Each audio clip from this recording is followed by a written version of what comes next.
Alors ce matin, j'ai sur le cœur de vous parler d'une histoire d'hier, mais qui va nous parler aujourd'hui à chacun d'entre nous. Alors, avant d'aller plus loin, on va d'abord lire des textes, et c'est intéressant, on va lire dans Josué, chapitre 2, les 15 premiers versets, et ensuite on lira au chapitre 6, versets 22 à 25, pour que vous compreniez ce que je vais vous apporter ce matin. C'est très intéressant, mais il faut d'abord lire le texte. Josué, fils de Nun, envoya secrètement de Sittim 2 espions, en leur disant « Allez voir le pays et Jéricho ». Et ils partirent, entrèrent chez une prostituée nommée Rahab, et y couchèrent là. On dit au roi de Jéricho, des hommes sont venus ici cette nuit, des Israélites, pour explorer le pays. Alors le roi de Jéricho fit dire à Rahab, fais sortir les hommes qui t'ont rendu visite, ceux qui sont entrés chez toi, car c'est pour explorer tout le pays qu'ils sont venus. Mais la femme prit les 2 hommes et les cacha. Elle dit, ces hommes m'ont bien rendu visite, mais je ne savais pas d'où ils étaient. Au moment où on allait fermer la porte de la ville au crépuscule, ils sont sortis sans que je sache où ils allaient. Poursuivez-les vite et vous les rattraperez. En fait, elle les avait fait monter sur le toit en terrasse et elle les avait cachés parmi les tiges de lin qu'elle y avait étendues. Ils les poursuivirent sur la route du Jourdain jusqu'au gué. On ferma la porte de la ville après la sortie des poursuivants. Avant que les espions ne se couchent, elle monta les rejoindre sur le toit. Elle leur dit, je sais que le Seigneur Yahvé, donc elle emploie le nom, c'est une païenne, elle emploie le nom le plus sacré de Dieu. C'est un nom qu'on ne peut pas prononcer, mais on le traduit par Seigneur. Je sais donc que le Seigneur vous a donné le pays, la terreur que vous inspirez s'est abattue sur nous, et tous les habitants du pays défaillent devant vous. Car nous avons appris que le Seigneur a mis à sec devant vous les eaux de la mer de Jon, lorsque vous êtes sortis d'Égypte, et comment vous avez traité les 2 rois Amorites qui étaient en Transjordanie, Sion et Og, que vous avez frappés d'anathème. Nous l'avons appris et notre cœur a fondu. À tous, le souffle manque devant vous, car le Seigneur, votre Dieu, est Dieu dans le ciel, en haut et sur la terre, en bas. Maintenant, je vous prie, faites-moi un serment par le Seigneur. Comme j'ai agi avec fidélité envers vous, vous aussi, vous agirez avec fidélité envers ma famille. Vous me donnerez un signe qui soit certain. Vous laisserez vivre mon père, ma mère, mes frères, mes sœurs et tout ce qui leur appartient. Vous nous sauverez de la mort. Les hommes lui dirent que nous mourions à notre place. Mais ne divulguez pas notre affaire. Quand le Seigneur nous donnera le pays, nous agirons envers toi avec fidélité et loyauté. Elle les fit descendre avec une corde par la fenêtre, car sa maison était sur le mur même du rempart. Alors, on aurait pu continuer un peu plus loin. Avant de partir, les espions lui ont dit, tu vas attacher donc à ta fenêtre un petit fil de cramoisi. C'est pas grand-chose, un fil de cramoisi, et le Seigneur ne t'en fait pas, il verra le fil et il protégera ta maison. Et là, on voit quand Josué a attaqué Jéricho, que Jéricho, les murailles se sont écroulées, et on voit le serment que Josué avait fait à cette femme au travers de ces 2 espions. Eh bien, le Seigneur a tenu promesse. Josué avait dit aux 2 hommes qui avaient espionné le pays, allez à la maison de la prostituée et faites-en sortir cette femme et tout ce qui lui appartient, comme vous le lui avez juré. Les jeunes gens, les espions, allèrent et firent sortir Rahab, son père, sa mère, ses frères et tout ce qui lui appartenait. Ils firent sortir tout le clan et ils les installèrent en dehors du camp d'Israël. Ils mirent le feu à la ville et à tout ce qui s'y trouvait, sauf l'argent, l'or et les objets de bronze et de fer qu'ils mirent dans le trésor de la maison du Seigneur. Josué laissa la vie à Rahab, la prostituée, et sa famille et à tout ce qui leur appartenait. Elle habite au sein d'Israël jusqu'à ce jour, parce qu'elle avait caché les messagers que Josué avait envoyés pour espionner le pays. Alors, quand j'ai lu ce passage, je me suis dit, il y a quand même pas mal de similitudes entre ce qui s'est produit au travers de cette histoire et ce que nous vivons, nous, aujourd'hui, dans notre civilisation. Il semble que nous ne pouvons pas faire autrement que de comparer ce que Josué était en train de vivre en entrant en Canaan et ce que nous vivons et ce que l'humanité vit à l'heure actuelle.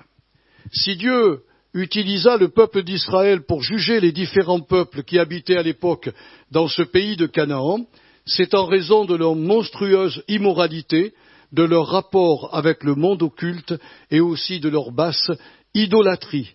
Mais ne croyez pas que tous ces péchés-là appartenaient à une ancienne génération ou une ancienne civilisation, parce qu'on n'a qu'à aujourd'hui regarder ce que la Bible, elle affirme, ce qui s'est fait hier se refait encore aujourd'hui.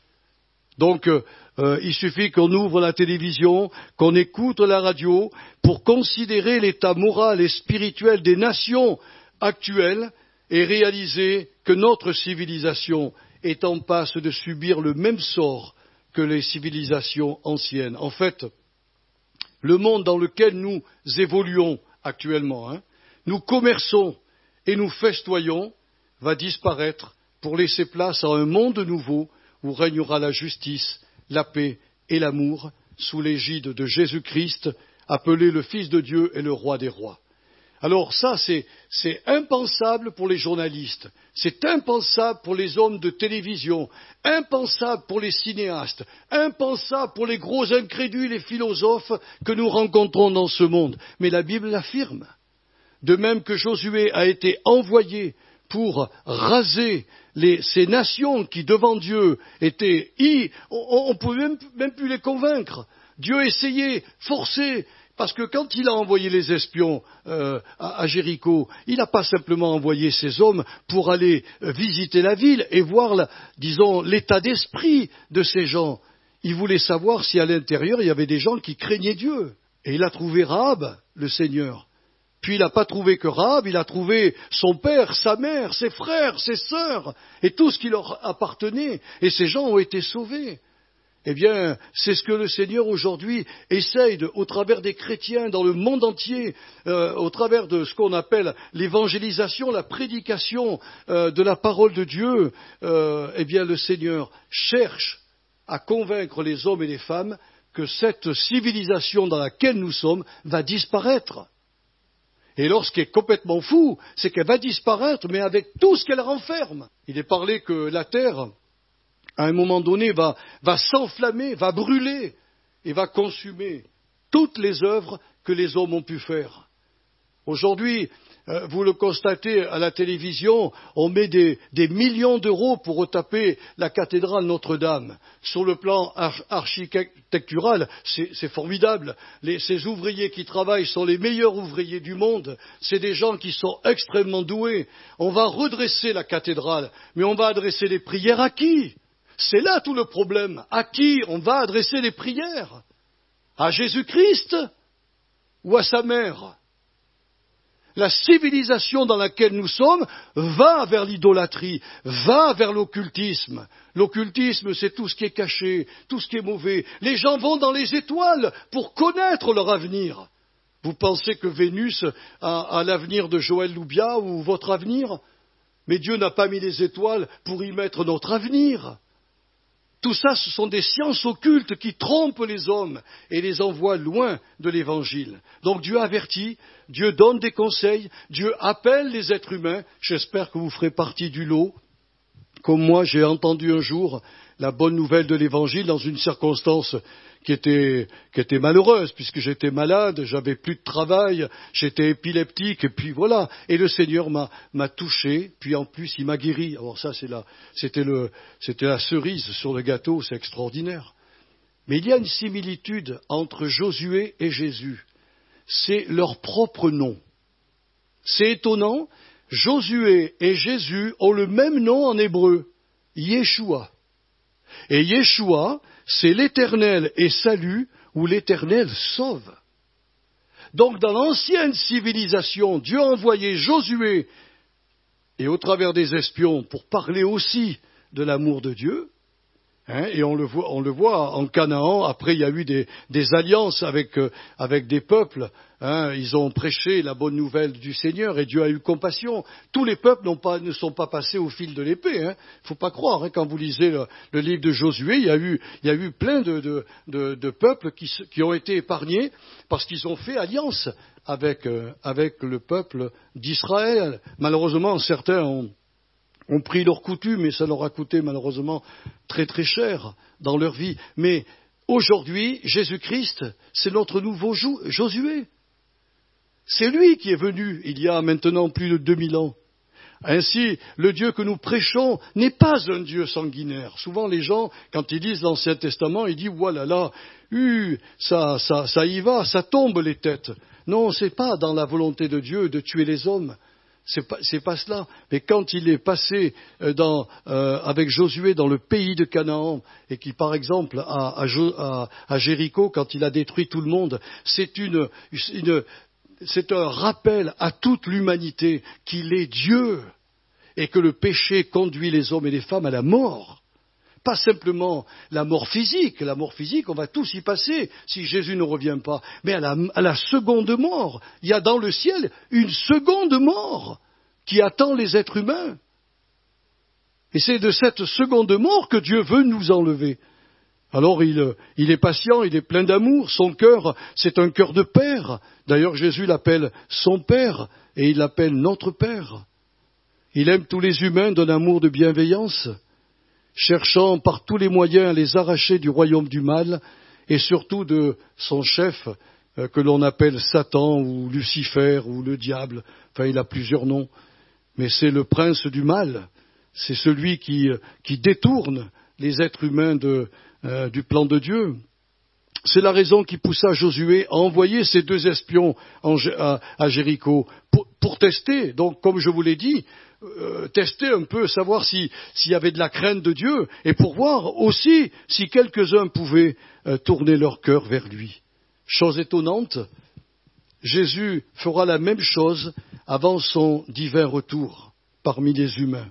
Dans le livre de l'Apocalypse, on voit que le Seigneur envoie 2 hommes qui seront envoyés de sa part et qui troubleront par leurs prophéties et leurs miracles le règne de ce que la Bible appelle l'Antichrist, le dictateur mondial qui gouvernera alors le monde. Entre parenthèses, écoutez bien la télévision et la radio. Les chefs d'État ne pouvant plus gérer leur peuple font appel à un ordre mondial, avec un homme à la tête. La Bible nous dit que ça se fera. Un homme est plus puissant qu'un groupe. Plus puissant qu'un groupe. Nous l'avons vu en 39-45, quand Hitler a pris le pouvoir en Allemagne, il est devenu plus puissant qu'une armée. Il suffisait qu'il parle pour que sa parole remue les foules, pour que des enfants qui avaient 10 ans, 12 ans s'engagent dans les milices d'Hitler. C'est incroyable.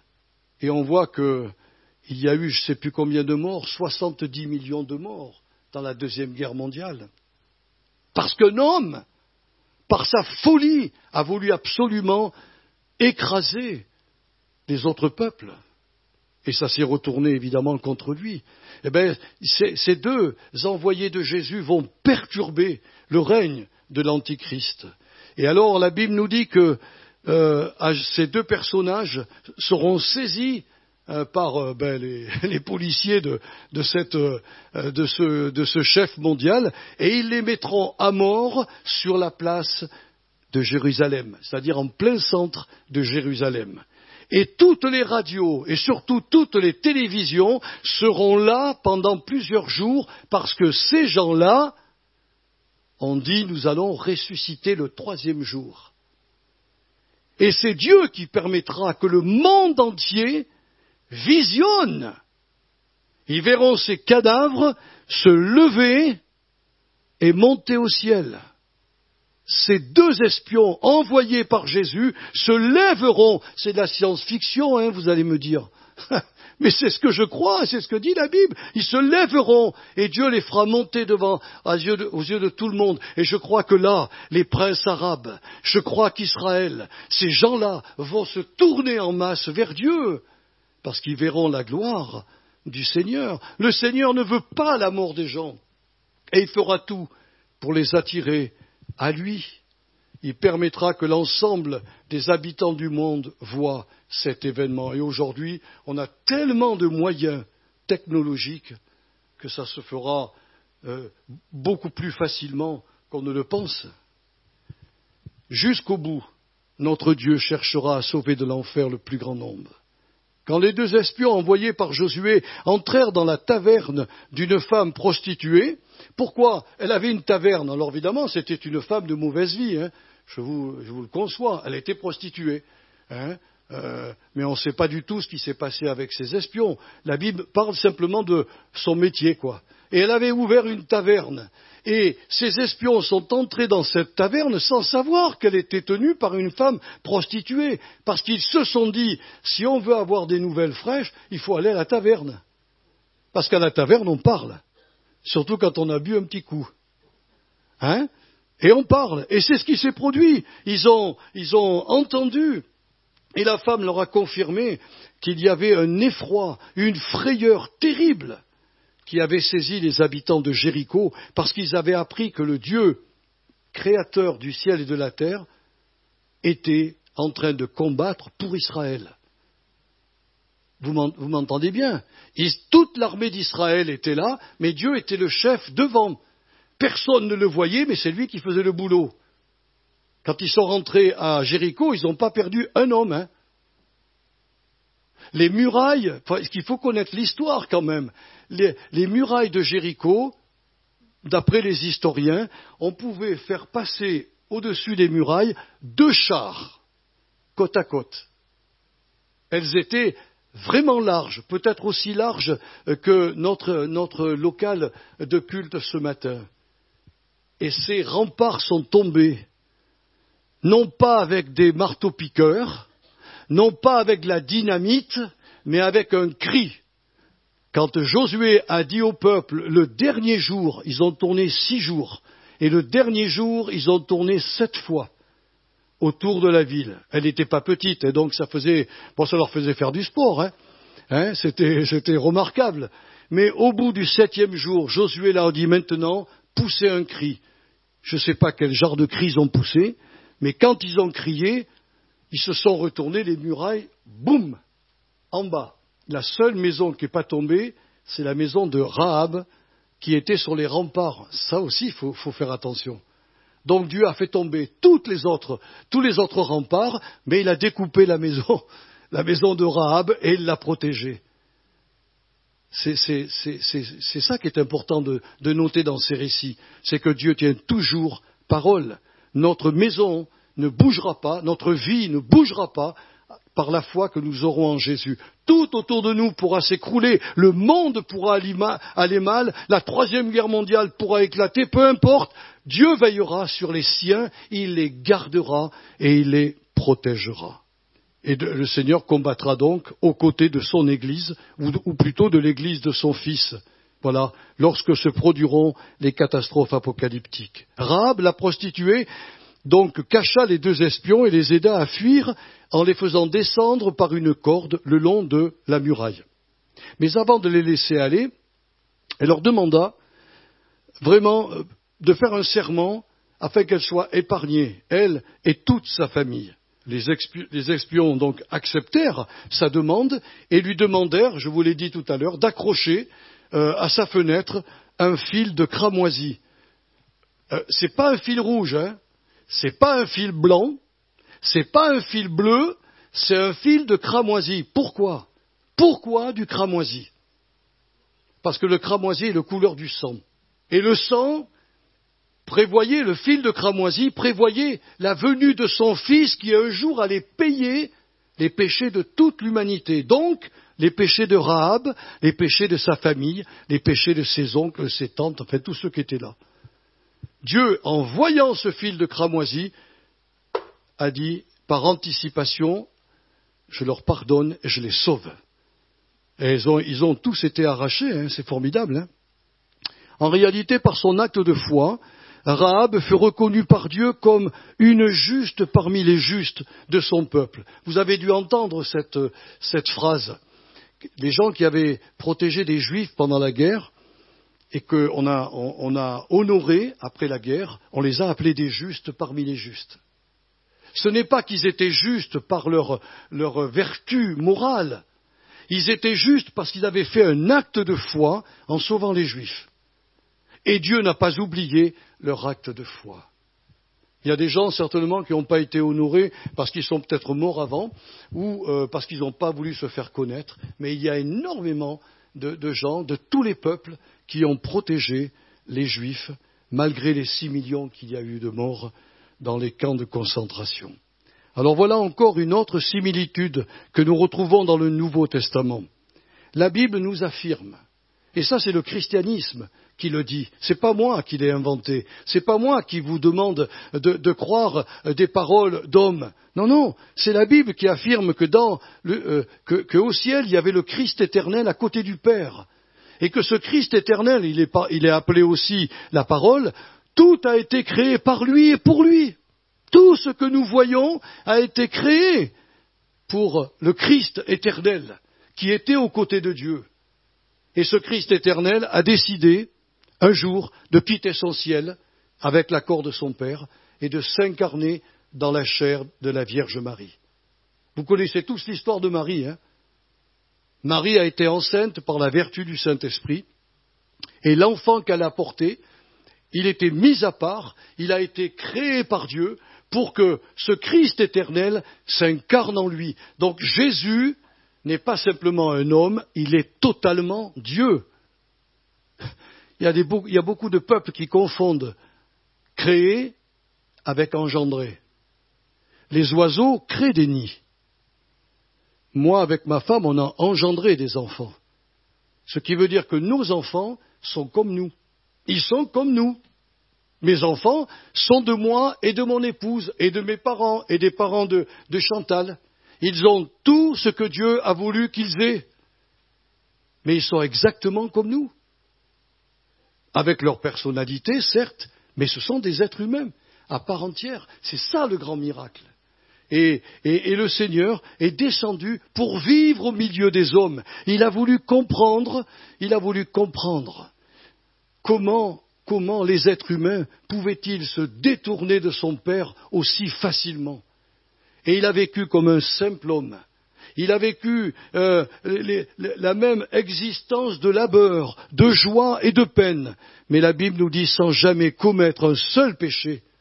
Toute la loi divine, tout à l'heure quelqu'un l'a lu, je crois que c'est Élodie, où il est dit dans la loi, tu aimeras le Seigneur ton Dieu de tout ton cœur, toute ton âme, toute ta force, etc. Et ton prochain comme toi-même. Ben Jésus l'a fait.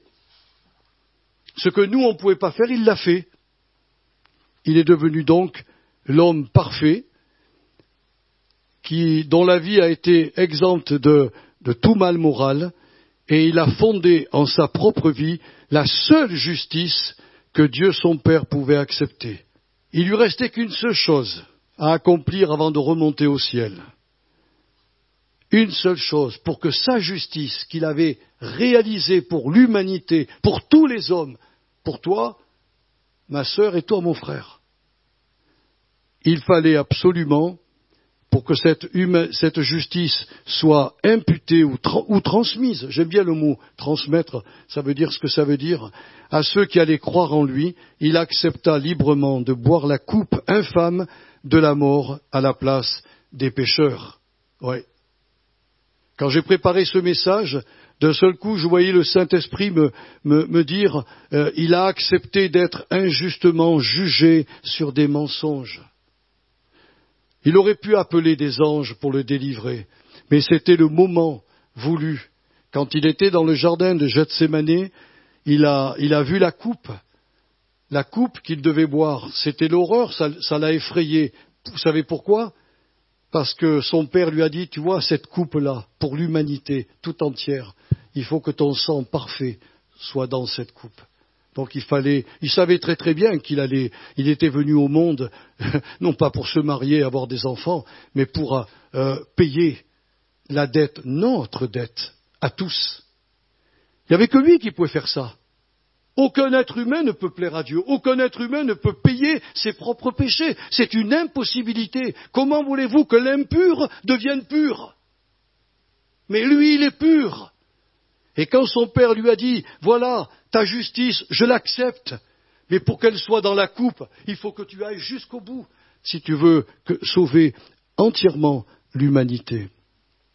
Et il l'a fait, donc il a été jugé injustement sur des mensonges. Il a été injustement condamné par ceux qui, 8 jours auparavant, criaient « On va le faire roi! Jésus, tu es le roi !» 8 jours après, crucifie-le! Crucifie-le! Les hommes sont versatiles. Hein. Un coup, je te veux et un coup, je te veux plus. Il a été injustement couronné d'épines. On s'est moqué de lui parce qu'on lui mettait une épine, il y avait le sang qui coulait parce qu'ils l'ont fait avec des énormes épines qu'on trouve en Israël, et les soldats se moquaient de lui en disant, ils lui tapaient dessus, allez, vas-y, roi des Juifs, fais un miracle. Il le tentait, il a accepté injustement qu'on se moque de lui, il n'a rien dit, il a toujours fermé la bouche, il a accepté injustement d'être flagellé.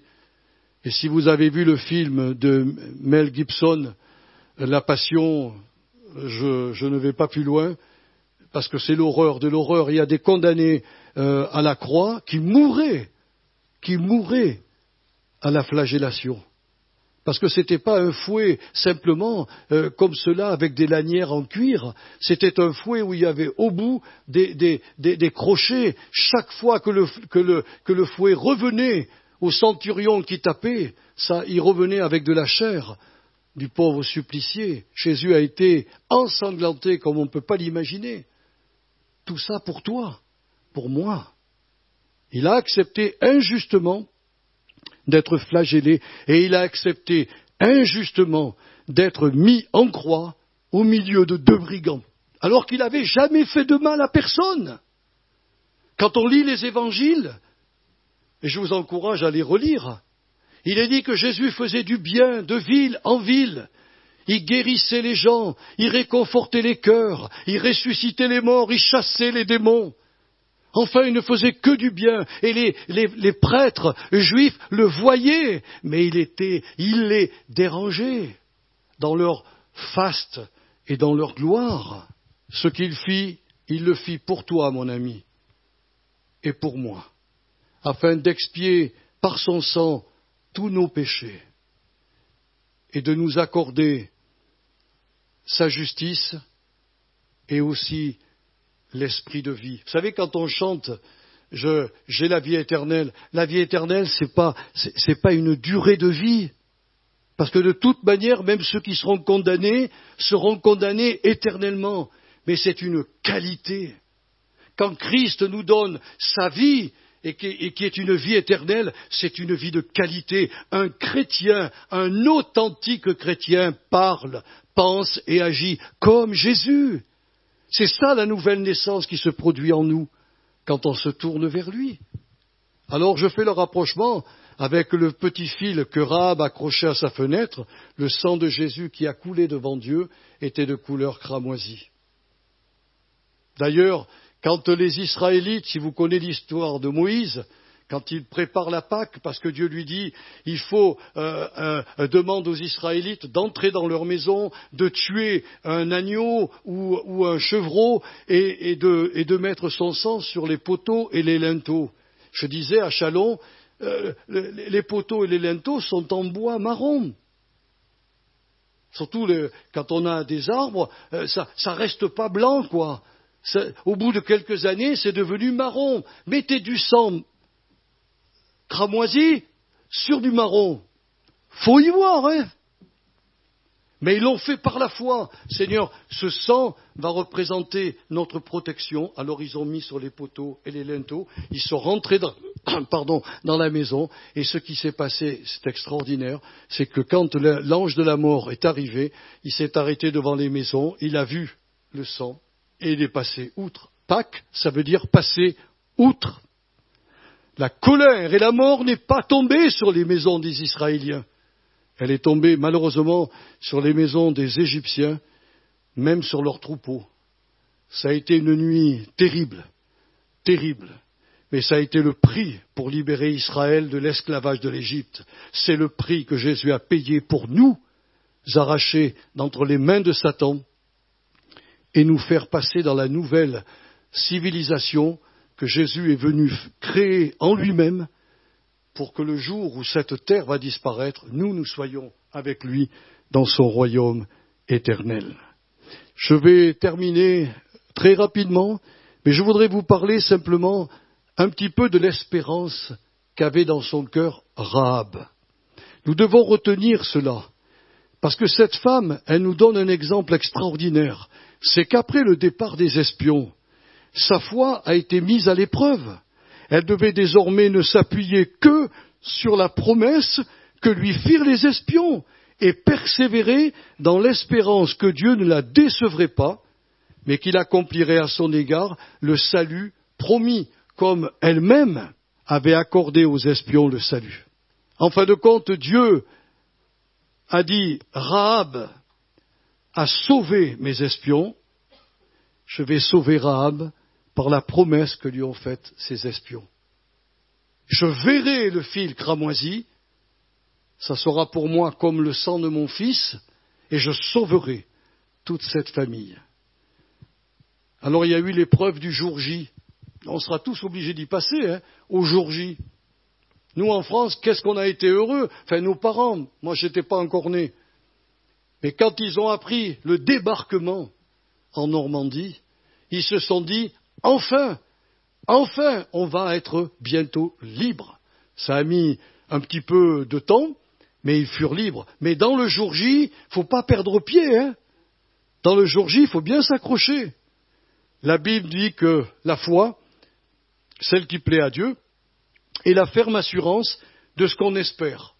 Donc Rahab, elle espérait être sauvée quand l'armée d'Israël allait rentrer dans Jéricho. Elle a gardé cette espérance. Elle n'a pas bronché. Ils ont dit que nous allons être sauvés, alors je le crois, malgré que les murailles sont tombées. Et quand elle a regardé par sa fenêtre, elle s'est dit, ouh là là là là là là, tous les remparts sont tombés. Mais pas ma maison. Ça a été un premier réconfort que Dieu lui a donné. Moi, je pense que ça a été un signe de Dieu pour lui dire, perds pas foi, ne perds pas pied, j'arrive et je vais te prendre avec moi.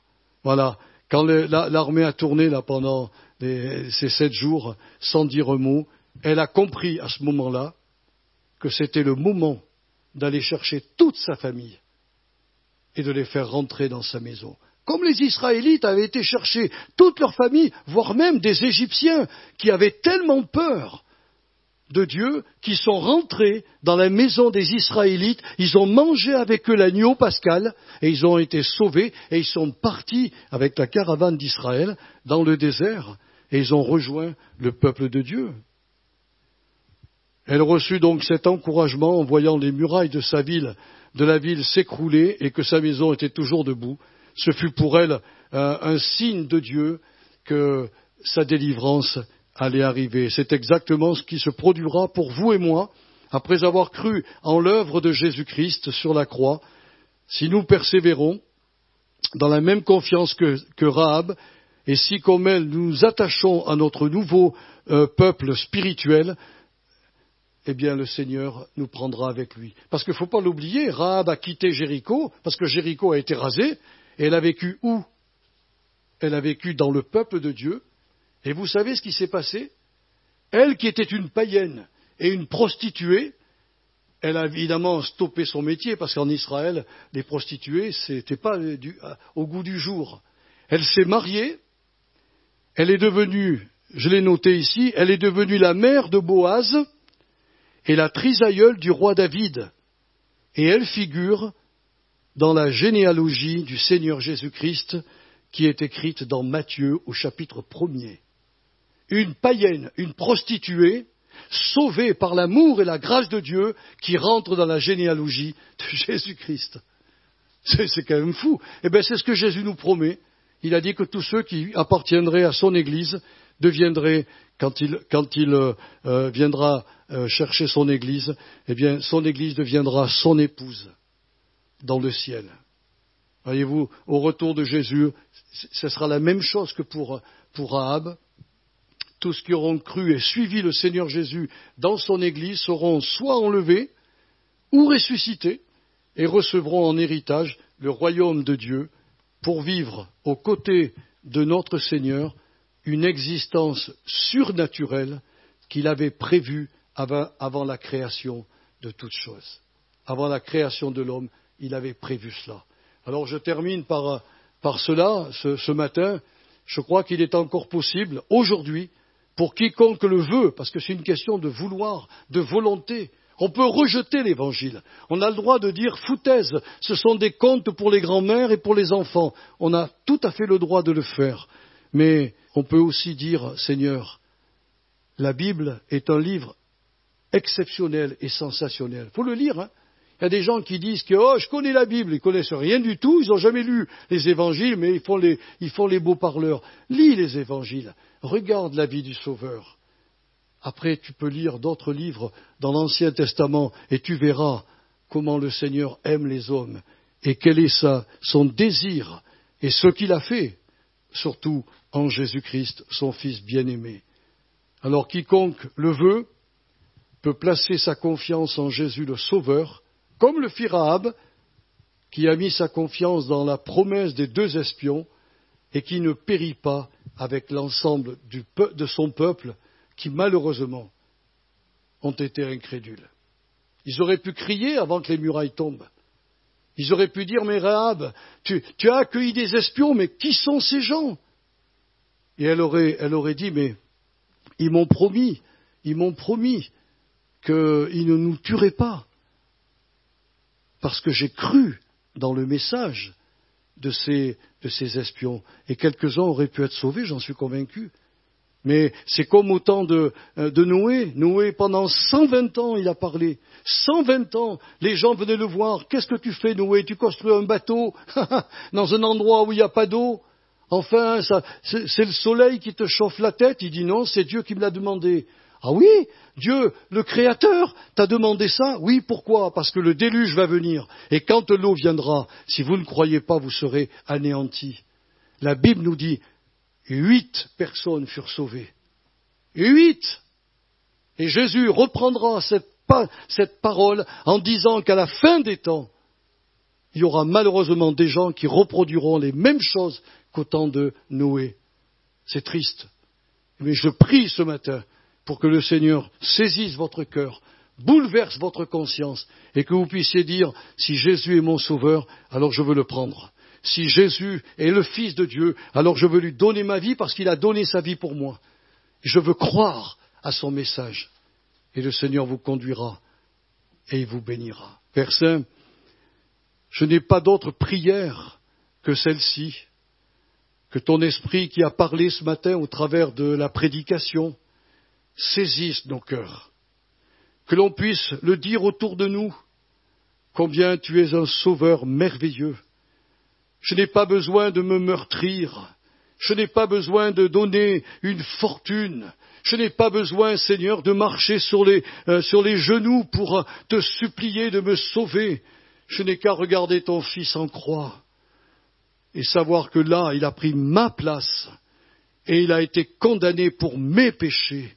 Et pour, Seigneur, cette condamnation qui pesait sur moi. Si je crois en lui, tout cela est ôté, ma vie est purifiée, et son Esprit Saint me donnera sa propre vie et sa justice. Alors, Esprit de grâce, Esprit de vérité, tu es là au milieu de nous, et Jésus t'a envoyé pour convaincre les cœurs. Puis-je te demander de faire ton travail ce matin dans nos cœurs? Voilà, Seigneur, si quelqu'un n'a pas l'assurance Seigneur, d'être sauvé, il peut être sauvé ce matin. Voilà, Seigneur, c'est comme cela. C'est aujourd'hui le jour du salut. C'est pas demain. Demain, j'aurais peut-être oublié ce que j'ai entendu. Seigneur, je t'en supplie, touche les cœurs. Je te le demande pour l'amour de ton Fils. Glorifie Jésus dans notre Église ce matin, dans le cœur de tous ceux qui ont entendu ce que j'ai apporté ce matin. Voilà, je prie en son nom et je te remercie pour le merveilleux travail que tu es en train de faire dans les cœurs. Gloire à toi, Seigneur. Amen.